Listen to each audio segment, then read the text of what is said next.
Well, this video is going to be about handheld with the Canon C70 using anamorphic lenses. Now, I've got an anamorphic lens on the R3, which you're filming on now. You're looking right at you, and I'm looking right at me, and you and me, right?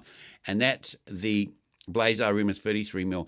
That one's a little bit of a tricky lens because it's full frame, but you have to use like a dumb adapter with the EF. So you can't put it on the Canon C70 speed booster because that little protrusion out the back, which stops you put it on any proprietary adapter, it hits the glass. So I can only use that one on my R3. I can't use it on my C70. Well, I can put it on my C70, but of course then it will crop, and we have to multiply it by 1.6, and we lose a lot of anamorphic features on the side of the lens, which we have here.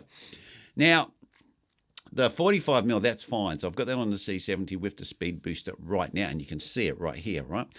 And we're going to play with that today. Now, what I've done is I've developed this technique where I can get it to work pretty well handheld, because I'm not very good at handheld. I've tried handheld so many times, and I've always been very disappointed with the results.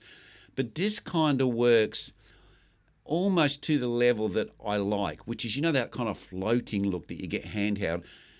It's really hard to do. I don't see many people really perfecting it well. A lot of people, they do handheld, but it's not the sort of handheld I want to do, right? Now, I have got this other little tool that I bought, right? And it's called an iFootage stabilizer. And this thing basically uses a counterweight, and that's how I got the idea. It uses a counterweight, and you have a piece that has a pivot in the center.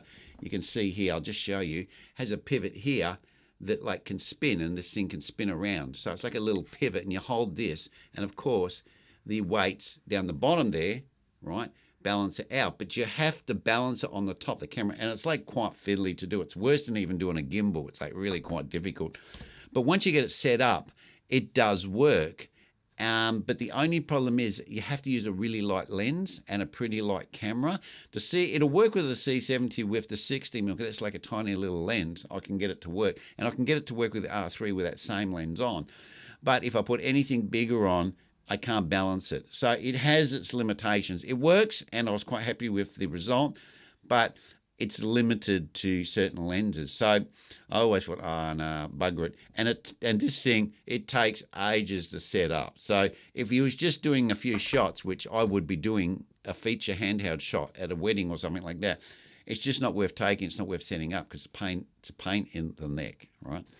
So is there a better, quicker system I can use? And I think maybe I found it. I do need to do some more playing around with it, because it kind of appears to be working, but I need to do some more testing, and I will do some more testing for you guys. So with different lenses and just filming different things.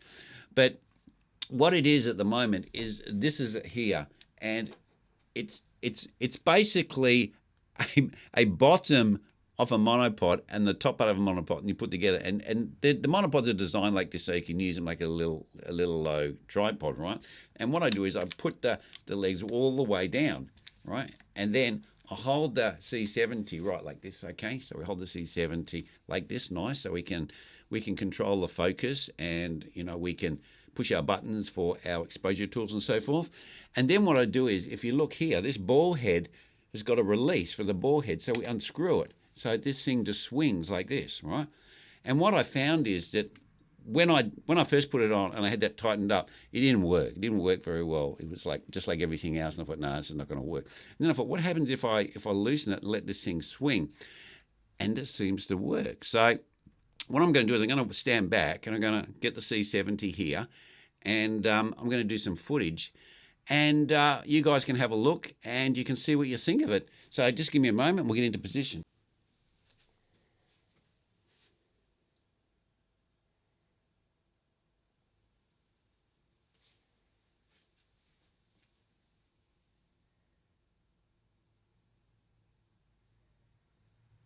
Okay, so that was the test, and I don't know, I think it's the best I've ever done. I know people can do it better, and maybe you have to have quite a heavy rig to do that.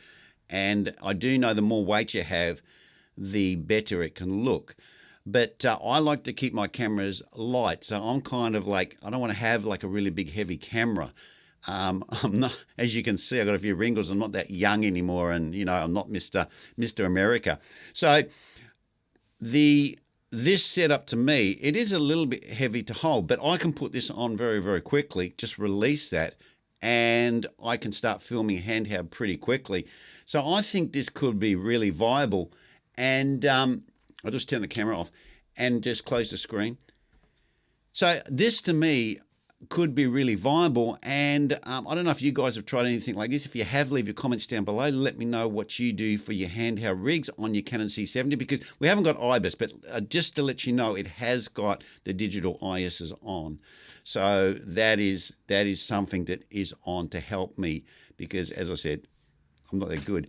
Anyway, guys, that's where I'm going to leave you. Have any questions, leave them down below. If you want me to do any specific anamorphic tests or talk about the C70 and anamorphic, leave your comments down below, and I'll see what I can do for you guys.